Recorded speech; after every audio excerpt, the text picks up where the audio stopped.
Hey everybody, it's Randy with Carchaeology, and today we are working on the Brubaker Box. So follow along and I'll show you what we're up to. Here's the Brubaker with what is called a guide coat over the primer.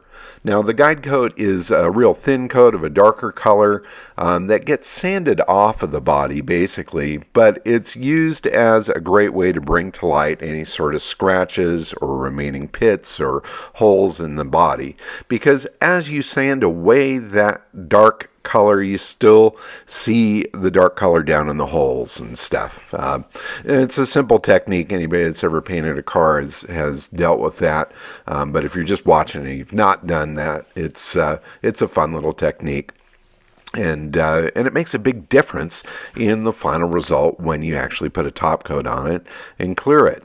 So this is the rear bumper. The guide coat now has been sanded off of there. It's looking fantastic. This bumper was really rough. The whole bottom edge there had been broken off. That's been refiberglassed on. Everything is looking quite good there. And that was probably the biggest bodywork on that particular piece. Here you can see Andrew sanding off that guide coat, and under his arm there you can see a couple scratches coming to light.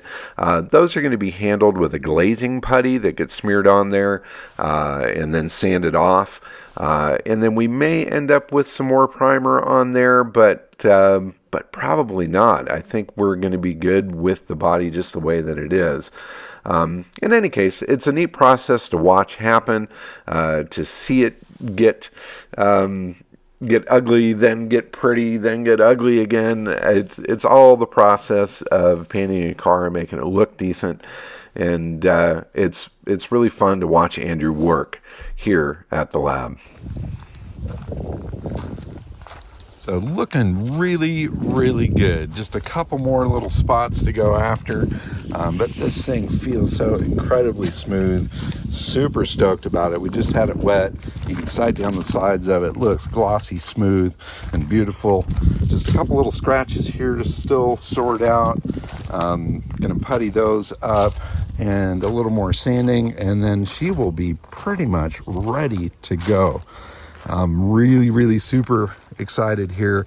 I think we're actually going to wait till tomorrow to paint this though. So we're going to turn attention here shortly to the Meyers Manx body here and get some color on that this afternoon. Now here's a quick sneak peek of the aluminum wheels for the Brubaker Box. Ben has been buffing those things up, and they look amazing. Anyway, back to the Meyers Manx. The body has been fully repaired on this. There were a lot of cracks and modifications that have been done during the years. The whole back end of this car was reformed, and it's now back in great shape thanks to Miguel, who worked with Bruce Meyers for so long. So Andrew's now given it a quick scuff just to make sure that there's no contaminants or anything on there. It's time to mix up that first little pot of color. Now this is just a base coat. This is putting some color onto the body that'll work as a basis for what is the big part of this, and that's the blue metal flake that we ordered up. So we mixed in a little bit of the blue flake here. You can see it goes on super dry. In fact, some of that flake just kind of piles up on top of the body and in the deep corners and stuff, and all of that will get wiped off before the next coat. But anyway, the next step being the clear is going to be a really fun process that I can't wait to share with you on that. But awesome to see some color going on this thing. It's going to be a really neat transformation. I've been sharing photos of this with the original owners of it. They're excited to see this thing come back to life. And when we're done with it, the plan is to bring it back up to that original family so they can rekindle some memories and see it once again. So here's a quick photo of it with the base coat all on it, and following up with an original photo of this car taken early in 1967 when it was first completed.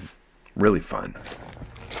Well, we made some major progress today, but didn't quite get everything done that I thought we were going to get done. But sometimes that's the way it goes, and you don't want to rush this sort of stuff. It's better to get everything right. So on the Brubaker box here, we've got it mostly prepped. I mean, it's really pretty much ready to go, except for these spots where you see a little bit of tape. So anywhere where it's marked with a little bit of tape, there's some little tiny flaw that needs to be sorted out. And so a quick pass on this with some glazing putty to take care of those little issues. And we should be ready to spray this thing, hopefully tomorrow. But we did make some major progress on the Meyers Manx. In fact, it's right here behind me, and the base coat is on there. So this is just a base coat. It's not the finished product by any means. This is just a base coat, but we did mix in some of the metal flake into that coat just to kind of start the whole flake process. But we ended up running out of this base coat. So there's a couple spots on the body that are just a little bit thin. So Andrew's going to pick up another quart of that paint.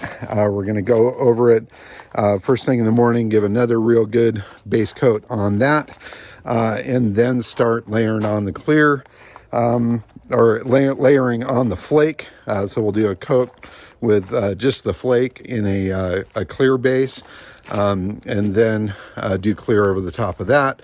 And once we've got the buggy kind of sorted and it's drying and stuff, we'll get going on the Brubaker and finish it off. But more major progress, super excited. A little bit of color on the buggy over there, and the Brubaker will happen tomorrow.